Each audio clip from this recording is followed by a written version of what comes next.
My name is Finn Conway, and I have a lot going on in my life.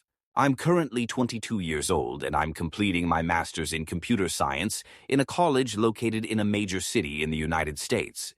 It isn't too bad. I thoroughly enjoy computer science, and I take night classes, so I can still retain my underpaid day job as an IT guy for a small startup near my school.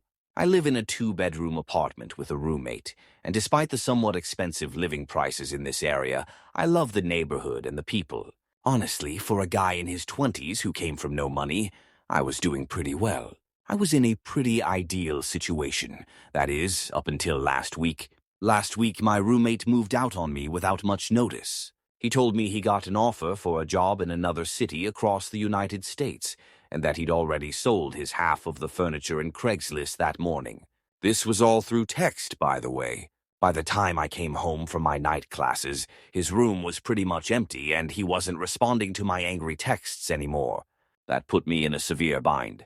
I made okay money as an IT guy, but part of the reason I was getting my master's was because I knew it would pay off when my degree became more valuable and I could work for bigger companies. After all, I had an unnecessarily large amount of student loans to pay off for my undergraduate degree on top of the price of achieving my master's and increasing rent. But tuition money and rising rent prices weren't even the biggest issues. You might wonder, why doesn't he just move into a one-bedroom or even a studio by himself? After all, I'm a guy who likes my privacy, and living in a one-bedroom wouldn't have been so bad. To answer your question, I would have moved into a smaller space if I didn't have a crazy online stalker I was busy trying to get a restraining order against. Turns out it's hard to get a restraining order if you don't know the real name of the person you're trying to file one against. You see, I used to play a popular online video game back in high school where you could get married with other players to boost stats. And this one girl took our in-game marriage way too seriously. She thought we were actually married. She would send me messages that were extremely creepy and a violation of my privacy, including asking for nudes and sending her own. I was very disturbed. Even though I told her I wasn't interested, that I was gay and I only married her for boosted stats, she continued to press on with the creepiness. I brushed her off as an overzealous gamer girl and eventually stopped playing the game entirely. But then she started finding personal information of mine online, like my private Facebook, Twitter, and phone number, and it eventually escalated to finding where I lived. She started sending threats against me and my family.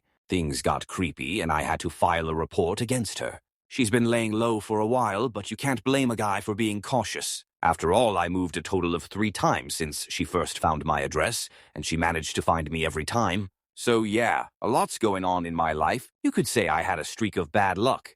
I honestly hoped it was just mere bad luck, and not a sign of something worse. Balancing my master's, my job, and warding off a crazy stalker has not been easy, but now I had to find a new roommate to fulfill what's left of my lease. I ended up posting an offer on Craigslist a few hours ago, offering interviews for a new potential roommate. I had 3 people respond to my offer, total, and all of them were memorable in their own right. The first guy's name was Daniel. He was a normal, plain, and average guy working on his PhD in chemistry, which was everything I wanted in a roommate. I asked him all the standard questions. How often did he clean? What times would he generally be home if he smoked, etc.? He had all the right answers, the perfect demeanor, and seemed like a normal person overall. After everything I'd been through, I would have thoroughly appreciated some hint of normalcy and constance in my life. Overall, Daniel seemed pretty promising, and I honestly would have just gone with this guy if it weren't for the fact that I had 2 more interviewees right after him. I didn't want to blow off the other 2 interviewees and wanted to give them a fair chance. So I told Daniel I'd call him back within a day or 2, and we left on good terms. Daniel was certainly a compelling choice. The second guy's name was Hector. Hector was interesting, if I were to be polite, and a complete nutjob if I were to be frankly honest. When he walked in the room, I didn't suspect anything at first. He also seemed pretty average.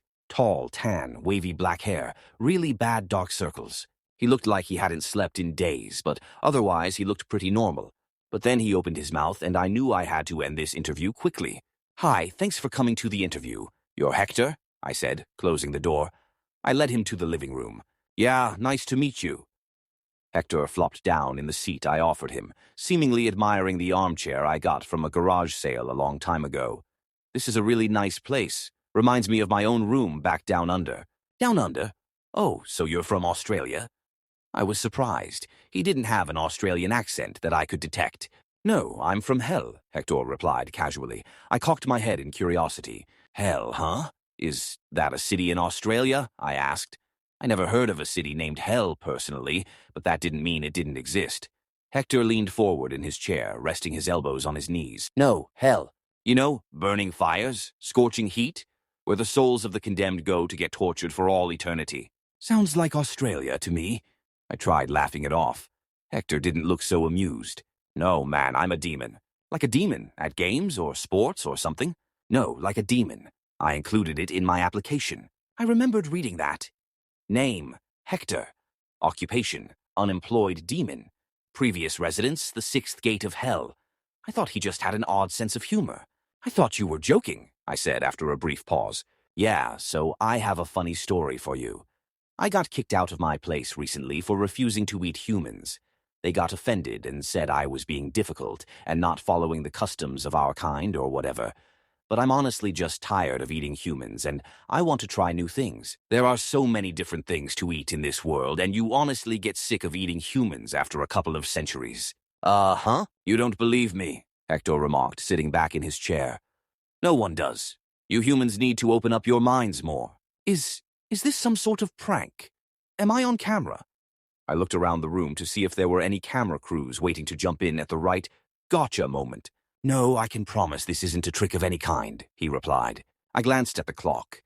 Unfortunately, there was still a lot of time before the next person came in, so I decided to humor Hector for what it was worth. At the very least, when this was over, I could tweet about having the weirdest person come into for an interview and earn some internet points for that. Okay, let's say you really are a... I made some vague hand gestures. Demon, Hector finishes. Yeah, a demon. Why would you want to live here of all places? Well, when I was kicked out of hell, I wasn't given much. I left with only the clothes on my back, so I had to pawn off a gold watch I stole from a rich guy in the 1900s and got a lot of money for that. Don't worry, though, I'm confident that I can find a job within a month of living here for sure. At least, I think I can. And you were kicked out because you refused to eat humans. Yup, Hector said, popping the pea. You really don't eat humans? Then are you, like, the equivalent of a demon vegan or something? I asked cautiously. Not exactly. I still eat humans when I have to. I'm just not a picky eater. Most demons are what you'd call elitist and consider human souls gourmet and expensive, just because it's gotten really hard to eradicate you lot. Your kind is getting smart. It was definitely easier to eat humans when they didn't wash their hands, and all it took was the plague to eradicate half of the population. He replied, crossing his legs and folding his hands over its lap. So then what do you eat? I probed. Same things as you. Chicken, pork, the occasional medium-rare steak when I can afford it. But I consume the souls. Their other bits are tasty too. Blood's always better fresh, and bones have a surprisingly good amount of soul in them. Here's a secret. When you're sucking on the marrow, that's their soul, not just bone marrow. He grinned. That's what gives it so much flavor. Wow, that's, dark. I grimaced, looking up at the clock behind Hector. It wasn't anywhere near the time for the second interview, but this was clearly headed nowhere from the start. I eat chickens for their souls. You eat them for their physical flavor. What's the difference? Hector asked. I paused. For a second, it was almost as if he had a point. But you used to eat humans, I countered, ultimately unconvinced. And you used to like Nickelback unironically. Or maybe you still do. Hector motioned to my signed Nickelback poster on the wall adjacent to him. I felt my face getting red. I knew I should have hidden that before the interviewees came in. I was slightly offended that he would call me out like that. Point is, a few years can drastically change you humans. And for us demons, a few centuries can change us too. Why do you all think we're the same as we've been since the 1500s? We're just like you guys. Sort of. Okay, so if you're a demon, why would you want to be in such a small room? Couldn't you find somewhere else, somewhere better and not as cramped? Shouldn't you be able to, I don't know, conjure up some money with your demonic magic or whatever? Easy. Rent's cheaper here and I don't need a lot of room. We demons aren't rich, we don't all use what you call magic, and we aren't omnipotent either. I can't just make money out of nothing, though it'd be helpful. Hector droned. Besides, I love this part of the city. So much culture, so much food, so much fried chicken. I really, really love fried chicken. Don't we all? I said. Besides, I feel like you need me as much as I need this. I stiffened. What do you mean? You're Finn Conway, 22, working on a master's. Has had a stalker for a while now. If you ask me, your stalker's pretty insane and she's still out there somewhere. I can keep her away from you if you let me live here. I felt my blood run cold. How did he know all this? I instantly felt a wave of discomfort crash over me. I mean, that's what I got from your Twitter account anyway. You should really make it private. Everyone can see your information. He mentioned, noticing my discomfort. I relaxed visibly, but it still rubbed me the wrong way that he knew so much about me and I knew nothing about him, except for the fact that he claimed he was a demon. This was the point where I realized I should cut the interview short. Listen, sorry to cut this short, but the next interviewer should arrive any minute now, and I don't want to keep him or her waiting. I think you should leave. I'd entertained him long enough. This weird demon roleplay of his was going way too far, and I wasn't interested. I had enough craziness in my life from having to deal with a stalker. I couldn't deal with a delusional roommate. Plus, him knowing my whole life story from Twitter was a little too personal for my comfort. I got up from my seat hastily and reached over to shake Hector's hand to end this before it went on for too long. It was cold to the touch, but what was colder was the unexplainable pang in my chest when I saw Hector's downfallen expression. "Oh, okay, when do you think I'll hear back?" he asked. I rubbed the back of my neck. A bad nervous habit. Soon, probably a couple of days. I'll call you about it. I lied. I wasn't planning on calling him back, and he probably knew it. Even if his story were true, I wouldn't want to live with a formerly man-eating demon who claimed to be on a chicken soul diet. But it wasn't true. Demons weren't real. This man had clearly lost his marbles, and I didn't need a crazy roommate on top of everything else on my plate.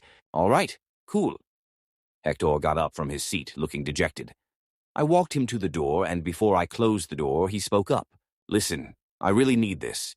If there's anything else you need, more rent, more anything, just let me know. I nodded, and he gave a sheepish smile before walking off into the hallway. I closed the door, locked it, and slumped back in my seat, hoping the third guy wasn't a weird person like Hector was. I really needed to get better security and be more careful about posting my problems on Twitter. The third person never ended up showing up, but I couldn't wait forever. I decided to contact Daniel when I got back from my night classes about the offer. But when I got back from my night classes, I noticed something was terribly off. My door was unlocked, but I knew for a fact that I locked it when I left. I double-checked these kinds of things all the time, being the neurotic person that I was. I debated calling the police when I felt something cold poke my back and a chilling voice say, "Go on in. What are you waiting for?" I froze up and turned my head to see a small, skinny woman in a wedding dress and messy, matted, greasy hair with bad makeup pointing a gun in my direction. "Who are you?" "Oh, don't act like you don't know, Mr. Peanut Butter 26. She grinned, revealing teeth that looked like they hadn't been brushed in a while. I instantly knew where this was going and who this was. Only one person would refer to me as my shitty username from that stupid game years ago. My stalker had found where I lived again, and this time she was taking things to a whole new level. Or should I say, my darling husband. Her hand caressed my body, and I felt shivers running down my spine. If she hadn't had a gun, I would have been able to easily turn the tables on her. She was easily a head shorter than me. "How the fuck did you find where I live?" I grit my teeth and looked around for security cameras, hoping they'd pick up on this very illegal activity going on. "Don't bother. I already set all the cameras on loop, and no one comes home this late but you. Now, unless you want me to shoot your pretty little brains out, I suggest you go inside." She pushed the gun into my back forcefully, and I quickly turned the knob to my door and went inside. The apartment was dark and cold. My interior was decked out in candles shaped into a huge heart with rose petals scattered around, and a chair in the middle of the heart of candles, which were the only source of illumination besides the lights from the buildings outside the window. Under the chair was an intricate-looking summoning circle, the design of which I recognized from the game. In-game, that summoning circle would have summoned a fae from Asgenhelm, a fictional land who ordained your marriage in the name of magic and goodness and made it official. My stalker was really trying to marry us, like how it was done in the game. "Sit," she ordered. I did as I was told, and she brought duct tape from under her dress to wrap my limbs around the chair. She then went to the kitchen, humming a tuneless song. "Listen, I don't know what you want or how you got here. I don't know how the fuck you managed to fly under security personnel."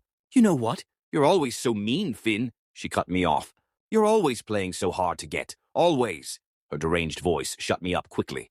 I understand, though. I would want my future husband to prove their worth to me, too. But we're together now, and nothing can get in our way this time. Not the computer screen, not the cops. Amy and Finn, partners in crime, lovers forever.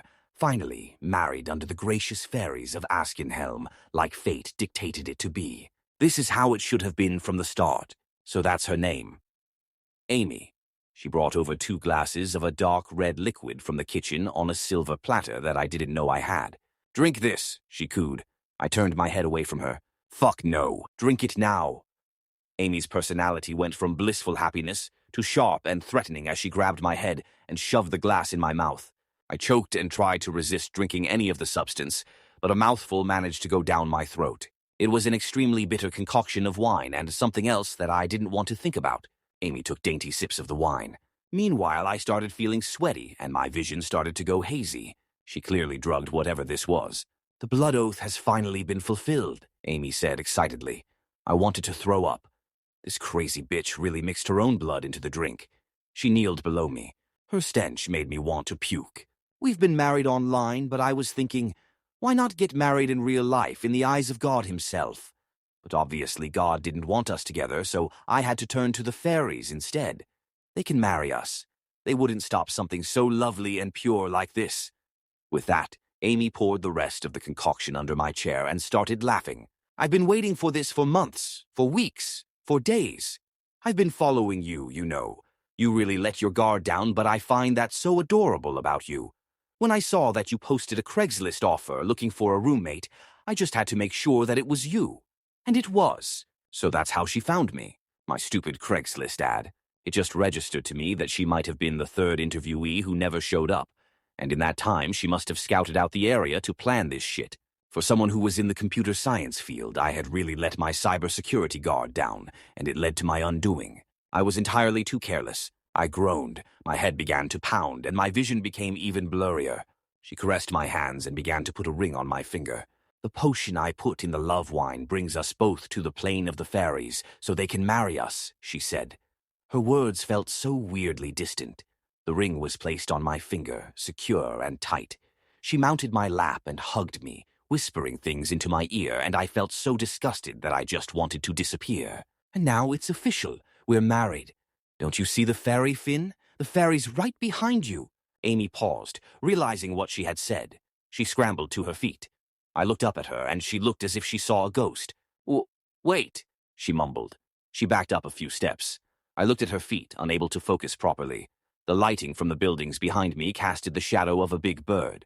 Who's there? Who are you? Amy pointed the gun in my direction, and I couldn't even physically flinch from the drugs. I figured she was hallucinating or something, but whatever she was seeing seemed pretty real and terrifying. I'm his roommate. Who are you? The voice replied. I recognized that voice. Hector? In my haze, I managed to make out his words clearly. I wondered how he's managed to walk into my room, since the door was blocked by Amy and both of us would have seen him come inside. Being that my back was facing the balcony, I assumed that was the only possible way he got in.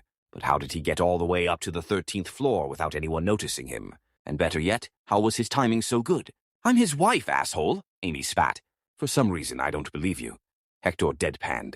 Neither of you are what either of you just claimed yourselves to be, I thought to myself. I didn't dare say it out loud because I was in a very tight space. It doesn't matter what you believe, you're getting in the way of our marriage, and no one can stop us. Amy sneered. How the fuck did you get in here? You should have really looked up that symbol before you drew it. It kind of opens a portal from my world to yours. When you poured blood over it, it activated the portal. Does that explain things? I began turning my head towards Hector, only to be stopped by his firm grip on my shoulder. Don't turn around, he ordered. Being as I wasn't exactly in a position to argue, I complied. Also, the hand on my shoulder was too large, long, gnarled, and sharp to belong to a human being, so that alone was enough to convince me. My head lazily lolled back to face Amy, who was still pointing the gun, rocking side to side on the balls of her feet, and trying to put up the brave front she had a few minutes ago. Halloween's not coming for another year, buddy. I don't know how you got up here in that weird demon furry get-up, but you're definitely not leaving this alive. I'm gonna fucking kill you. Amy's remarks truly made me wonder what she was seeing, and what I was missing out on. "Hey, close your eyes and keep it shut until I say otherwise," he whispered gently. He enclosed his overgrown hands over my field of vision. Petrified and drugged to high heaven, I did what I was told to do and shut my eyes. "I have a gun and I know how to use it. Stay away from me, I fucking mean it. If you don't, I'll shoot." Amy's voice was faltering. From her tone, she clearly didn't know how to use a gun and wasn't planning on actually using it. These were all empty threats. At least, I hoped they were. And this is why you guys need better gun control. I heard Hector's lazy drawl as he stepped forward.